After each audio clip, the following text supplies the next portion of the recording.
No human is perfect, and we all are bound to make some mistakes in our lives, but mistakes which could have easily been avoided, are not mistakes, but blunders. Especially, if you are the first Prime Minister of a newly formed country, and your actions will seal the fate of this brand new nation, and its people. And so in this video, we will highlight the blunders made by Pandit Nehru, which still haunts India and its people. The partition of India. After almost a century of fighting the British, India finally achieved independence in 1947. This era was marked by Britain's desperate attempts to divide India using communal violence, and India's non-violent response. At the end, British had to surrender, yet they ended up brainwashing Jinnah against India and its Hindu majority people. Jinnah dreamt of becoming the first Prime Minister of India, but after rejection from all major leaders of that era, Jinnah gave the situation a communal twist, and raised questions regarding the safety of Muslims in a Hindu-dominant country. The British wanted to utilize this situation, and divide India into two. The British hence put forward India's partition as the only solution to this problem. It was now Nehru's responsibility to ease the situation, by convincing Jinnah that India was a secular nation in the Mughal era, and thus will remain a secular nation in the years to come, but instead, Nehru found dividing a nation much easier, than negotiating with a person. And thus, he readily accepted the British solution of divide and rule, and India had to face a bloody partition. This also marked the birth of Pakistan, a nation which has been a permanent enemy and a constant headache for India, since its inception. Adoption of socialism instead of capitalism. Finally, after partition, India was free to frame the nation of its dreams. As the first Prime Minister, it was Nehru's duty to devise a framework to benefit India's rich resources to the maximum. And the best suited economy for India is a free market economy, an economy that urges every Indian and other economies of the world, a chance to play its part in India's growth story, an economy governed by the market itself and not by the government. This was the best suited economy for India, as considering the fact that India had no prior knowledge to anything, thanks to the British, and is also made up of a group of unique states, with its own unique features. So, allowing the market to govern itself in its own unique way, would have been the best possible solution. And thus, the formation of the United States of India with a free and open economy, would have been a more practical solution. Nehru was strictly against capitalism and open economy. He thought that capitalism will make people selfish, and thus was in favor of socialism.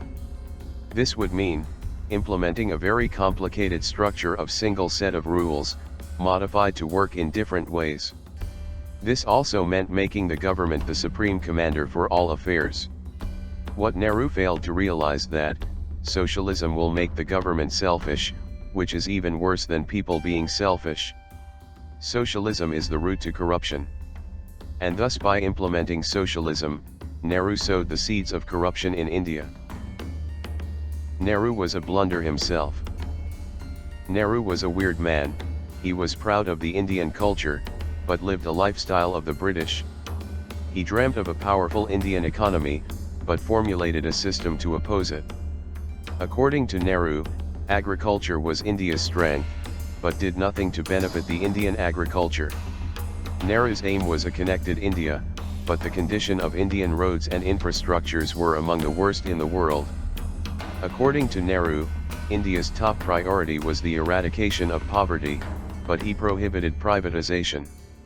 He dreamt of a secular and unified India, but created separate laws for Hindus and Muslims, and followed a liberalistic attitude of appeasing different communities, a philosophy currently being followed religiously by the Award Wapsi gang. The Kashmir issue. After independence, a number of princely states decided to become a part of India, at their own will. The responsibility of managing the merger of these states was given to Sardar Patel, and he was doing a fabulous job. One state after other was being merged in India. As like other states, the princely state of Kashmir, ruled by Maharaja Hari Singh, had opted to merge with India. But, Nehru opposed. According to him, Kashmir was a Muslim-dominant state, and thus Sheikh Abdullah will decide whether Kashmir will be a part of India or Pakistan, and not Maharaja Hari Singh.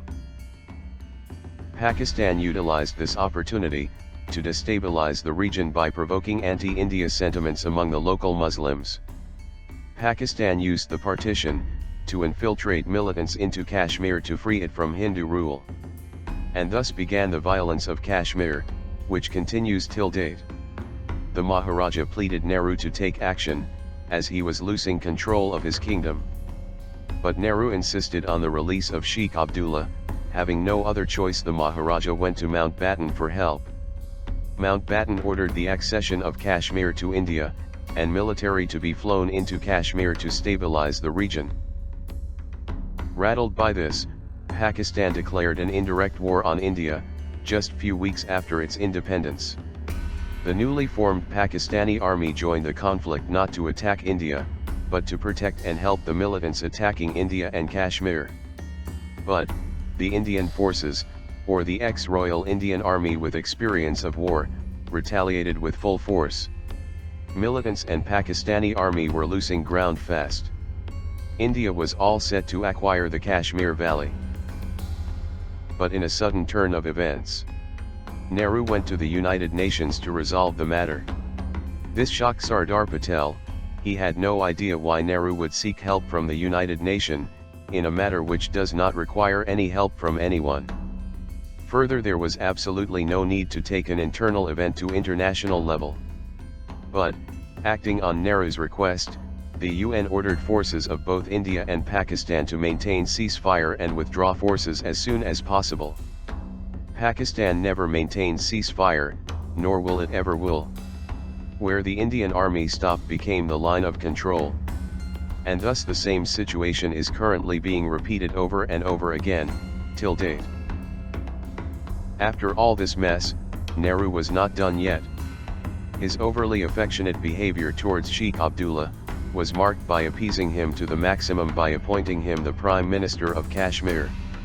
Nehru appointed a special status to Kashmir by awarding sovereign and autonomous status to Kashmir, in the form of Article 370. As per this article, Kashmir has the rights to not follow the Constitution of India. All laws formulated by the Indian government regarding Kashmir will be passed by the government of Kashmir, and many other. But, even after so much appeasement, Sheikh Abdullah showed his true colors by again invoking the Azad Kashmir agenda, which continues till date. Rejecting permanent seat to United Nations Security Council.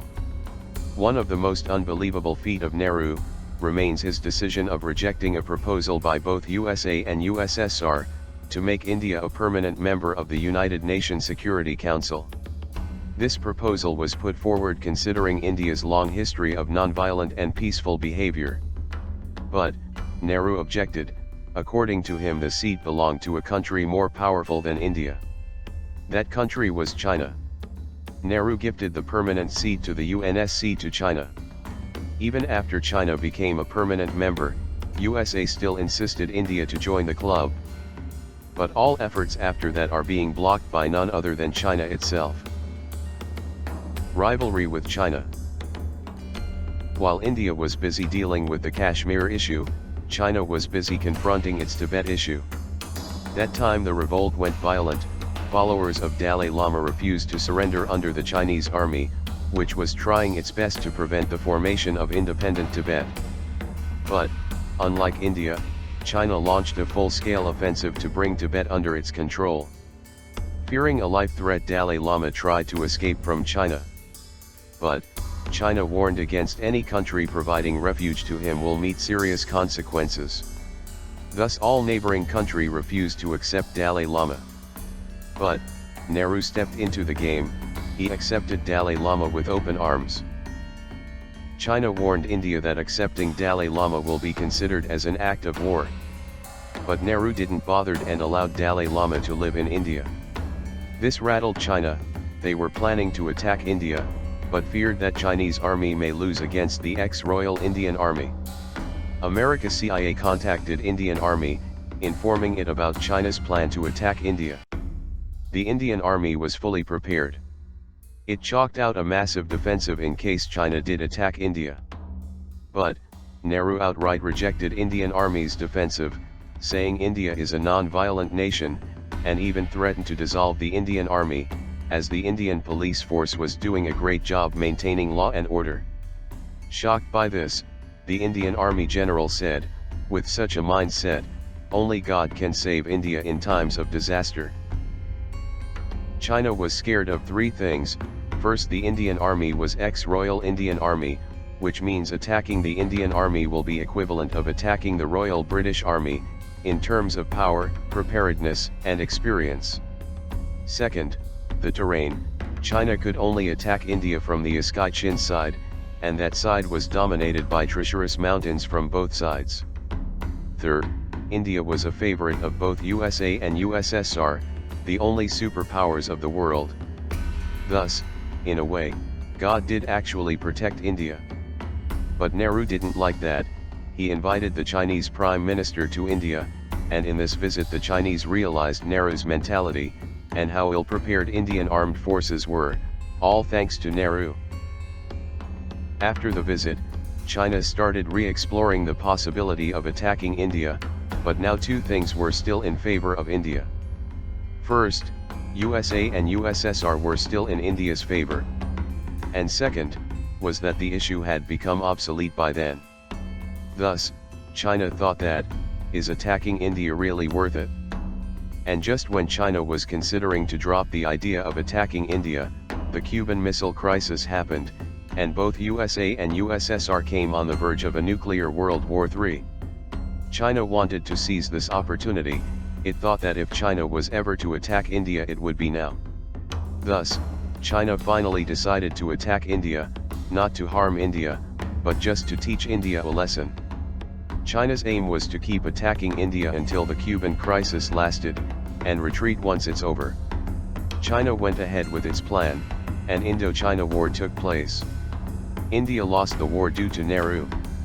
And as a consequence, India lost Chin, simply because India was unable to control that region in the aftermath of war. Other blunders of Nehru. Nehru didn't stop here. Apart from these major blunders, which haunts India even today, Nehru committed other blunders as well, which range from not convincing Nepal to become a part of India, to not accepting the princely state of Balochistan, as a gift from the ruler which later Pakistan acquired by force. From not interfering in Tibetan independence movement, as a free Tibet would have acted as a buffer between India and China, to letting the princely state of Hyderabad become a second Pakistan, but Sardar Patel intervened and saved this from happening. From not controlling the growth of anti-Sri Lankan LTTE movement, to giving away free water to Pakistan, which India desperately needed to meet its energy demands, in the form of Indus Water Treaty, and projecting India as poor and snake charmers country to the world. The list goes on. These were our top 5 list of major blunders of Nehru. What according to you was Nehru's biggest blunder of them all? To us, it was the partition of India, and hence the Kashmir issue. Feel free to share your views in the comment section below. I hope you enjoyed watching this video. Do check out our other videos as well. Links to a few are on your screen. Please subscribe and do not forget to hit the like button. See you in another video. Thanks for watching.